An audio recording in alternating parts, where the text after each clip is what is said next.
So me and Emily took a, 16-hour train ride from Zurich all the way up here to Denmark. That was 16-hour travel day. 16-hour travel day, 13 hours on the train. But regardless, we're here in Denmark, and we're at the perfect place because we were staying with Morten and Marlene, fans of the channel who allowed us in their home, and we've been staying with them for the last few days. It has been so much fun. They both play disc golf, obviously, so we went out and played one of the oldest disc golf courses here in the world. We also played one of the most popular disc golf courses in the world.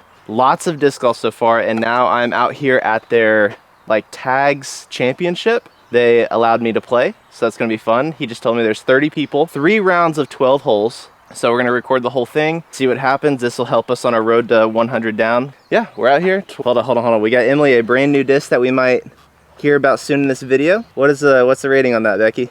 2900. Ooh. Is that what you mean? Yes, that's exactly what I mean. Straight shot, let's see it. No, on the camera I can't throw. Oh, just on the camera? Just go, yeah, go get it real quick. We won't keep this in. Oh, we're definitely keeping this in. I think she's roasting. I think she said, "Hey, dummy, the basket's over there." Oh, Becky can't find it. Oh, she must have found it.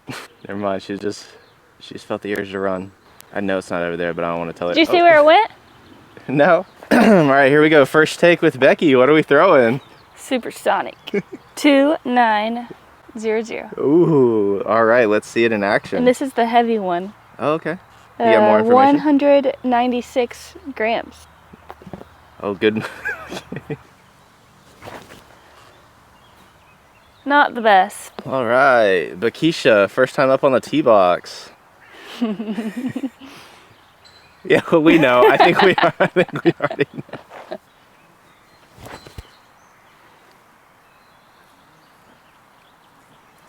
Alright, so jumping right into it, I got to start on the feature card. So hole 1, this was only about 90 feet. We're playing from the red tee pads. I believe this is only a 9-hole course. They added the additional 3 holes that we'll see here soon.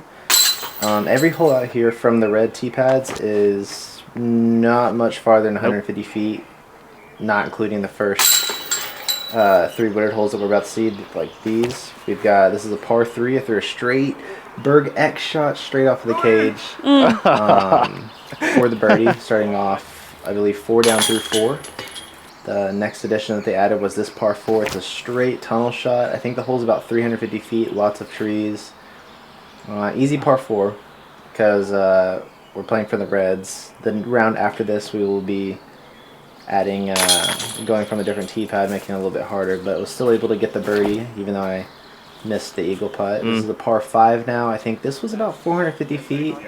You had to go right for a very long time, and then downhill, and then the basket was straight to the left. I wanted to get greedy and threw a roller. Ended up off the fairway, tried throwing my A2, literally threw a bush as hard as I can, but the bush stopped me. Shanked the putt. Got this putt for the birdie, keeping the birdie streak alive. This white disc that you've seen me throw on every single hole is a Berg X, I believe, or maybe just a baseline Berg. I'm not sure, but everybody here in Denmark bags a Berg, so I was like, I'm jumping right on this train. I've been loving it. All up into this shot, I realized you cannot finesse the Berg. You have to commit, because throwing that thing is like a brick. So I left it short, snagged myself the first par of the day, gave up on the Berg and went straight to the A2, playing a huge spike hyzer, and almost slinging it straight into the basket. Went a little long, but your boy cashed the putts. Round 1, birdies were insane. This is another par 4. They just kept the pars the same, even though we were playing from the short pins. So this was a very short par 4. Even though it should have been parked with the A2, but I shanked the shot, shanked the putt with a nice triple Mando. I think this one was like 120 feet, I believe. And this is everybody getting the star fame, if I'm not mistaken. I believe everybody made the Mando and got the putt. And then we head on to the final hole. This is hole 12. This is a double island hole. You can either lay up like 60 feet for the island and then jump the other one, or just go straight for it. I had the A2 and I was feeling confident, so of course I went straight for it. Finishing 11 down through 12. And now we backtrack to hole 8. So this is round 2 now. Playing from the yellow pin. So everything's a little bit longer. I hit the pole and then threw it in.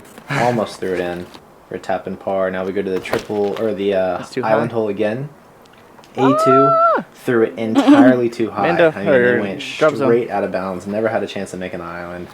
I go to the drop zone. I airball this putt so bad I almost missed the island again.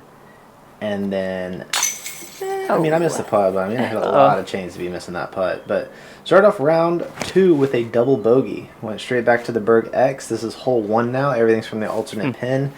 It's still all pretty short holes, but you can see that they're a lot more technical. The basket on this hole is to your right of the tree. I'm going a huge forehand with the DD3. Just get it up around this tree. The Mando actually have to go left of that tree. Put it, I think 15 feet, maybe 18 for the birdie. This was the hardest hole on the course for me. I don't know what it was about this hole. You have the tree right in the way, and you're needing to play like a hyzer flip up or backhand turnover. And I literally turned that over. I threw it straight into the freaking ground. So another pitch up from there, Berg X. Still trying to learn that you cannot finesse this thing. I tried putting it on a little ante, but it's literally throwing a brick, and I'm not even kidding you. Shanked the upshot, took the bogey. Now we're on to that wooded stretch. So this is a par 3 again, a little bit farther. Went with the MD1 this time because the Berg X could not make it because it is pretty far uphill. This doesn't show it, but I was pinched off by a tree. I had no look at the basket. Oh, and then this guy, Peter. Peter popped up on the course. Man came running in with his cart to advertise to me a bunch of new discs that he's been throwing. Middle of the round. Could have chose a better time, but then this got me. He showed me, like, if you spin the disc and you touch it a certain way, like if you touch the top of the disc, you would think that it does something. I don't know. Dude was a scientist. But he followed me around for a few holes, and that was great. Then we jumped right back into it. This is the par 4 DD3. This one might have been actually 450 feet. But again, straight tunnel shot down the hole. I bailed off to the left and threw this nice little finesse A2 shot.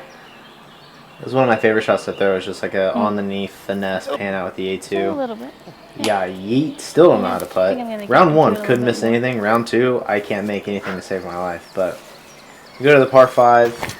They backed up the tee pad and they went very far to the left. I'm actually outside doing commentating right now. Sorry about those birds, but I got plenty of distance way off the fairway. I threw this monster forehand flex through the woods, and I have no idea, but I literally missed everything and was able to tap in for this eagle. This hole could be a par 5 or just a very tough par 4.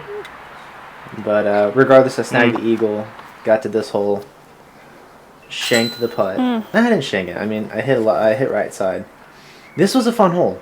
This is what I mean by technical. It's not far at all. The basket's right there, but you have this tree right in front of you. So do you play the turnover shot, or do you go for this right gap? The right gap was screaming at me. I had the Berg. I was like, if I just commit hard enough, it'll be fine. So I hit the gap, goes straight, and then just gets shot out of the sky and lands right underneath the basket for the birdie. This is the same A2 Spikeiser shot, except I went with the DD3 this time. Somebody was like, man, I can't wait for you to try to go for the big Spikeiser. And I said, say less. Oh, no. Went for it. I smacked the guardian tree and it rolled back. I almost made it. Pitched up, tapped in for the par. Way too. Now we head to, this hole is going to screw me over in the future, but you have OB long, OB right, and you've got to make that Mando. Thankfully, I made the Mando, and I didn't go too far. Nah, it doesn't matter. I've got this easy pitch up with the A2, and shanked it, man. I don't know if I'll ever have my forehands back. That's what I was thinking right here in this very moment. I was like, am I ever going to have my forehand back? And then I hit that putt, and then I stopped thinking about my forehands. All right, so now this is where things get interesting. It's the third round, 12 holes left. I shot 11 down the first round, 2 down the second round. I pulled to round 1. This cat over here on the left, Philip, this homie shot 11 down and then 5 down. So he's currently beating me by 2 strokes. He put it on the pole on the hole 1. So I matched him. I put it on the pole on hole 1.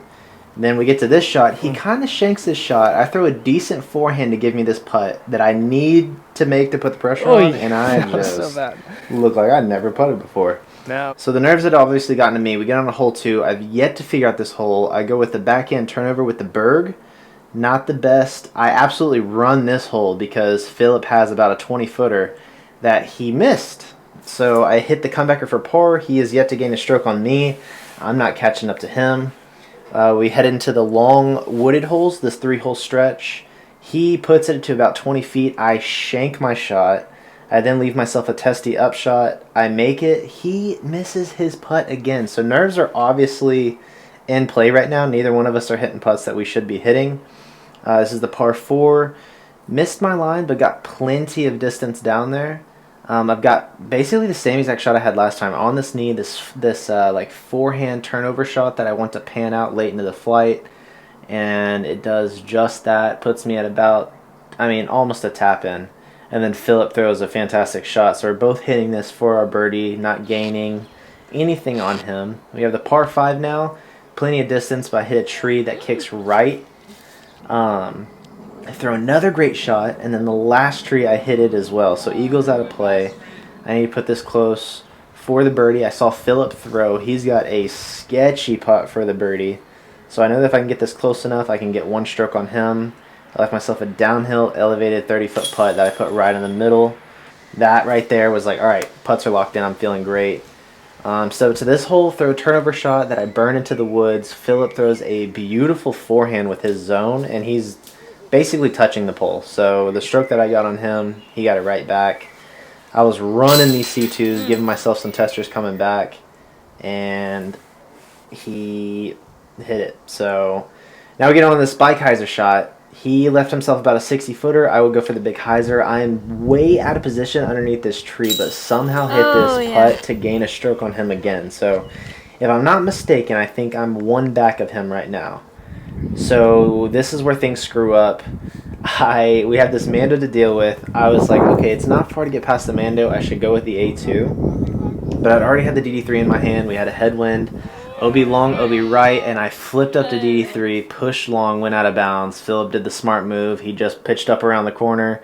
He pitched up. He tapped in for his birdie. I forgot we even had it in. So, yeah, this is him throwing it up. This is him throwing up his zone. Left a little bit meat on the bone. If I was going to critique him, you got to put it closer than that. But he knew what he was doing. I absolutely just had to come apart on the hole. So he took, I think, 3 strokes on me on that hole. So it's GG's in the chat. 2 holes left. I tried to play like a hyzer skip flare in for the ace, but I hit the other pole like round 2. Go to run this one because it's like we might as well. Missed it. Philip, he just pitched up again. Again, left side chains low, still kicked out. This catch is being a hoe right now. I took a double bogey on this one, round 2, and decided to capitalize on it in the final round, put it on the pole. No, I didn't actually. I think I left myself like 30 feet. Yeah, I did. I left myself 30 feet. But cashed it with all the guys watching. Philip, smart man, pitched up, tapped in, beat me by 3. He beat me. Of course, I'm not coming in with a tag, but they did make me a back nine snack time tag, and Emily with the star tag. As a winner of the women's division is Marlene in plus 30. And shout out to Marlene for winning the women's division. She snagged the #1 tag, and she's the champion, and of course the men's champion. Philip in minus 22. Wow. Let's go, dude. Shout out to Philip. And then that is all of us here at the end. It felt like a big family playing with these guys. Oh, nice. And then speaking of family, me and Emily had a blast with hanging out with Morten and Marlene. Our final day, we literally did no disc golf. It was just 12 hours of us exploring the entire city of Copenhagen. We went and grabbed some cardamom buns. We went and ate those on a bench together. And then we just explored Copenhagen. Morten told me everything there is to know about Copenhagen. He showed me all of the different sightseeing things that there are to be seen. And we literally just had a blast hanging out with them. We spent the last few hours out at like this amusement park that they had gone to and they had taken their kids to all the time. And they literally stayed with us until the moment we had to get on the train. And it was a blast. Literally as soon as we said goodbye and we walked away, Emily bursted into tears. We literally love Morten and Marlene. They were the best. It went so much better than we thought. It's their turn to come back to the U.S. and we can't wait to host them. Thank you guys for watching. See you guys next time. Denmark, you will always be in my heart. Peace.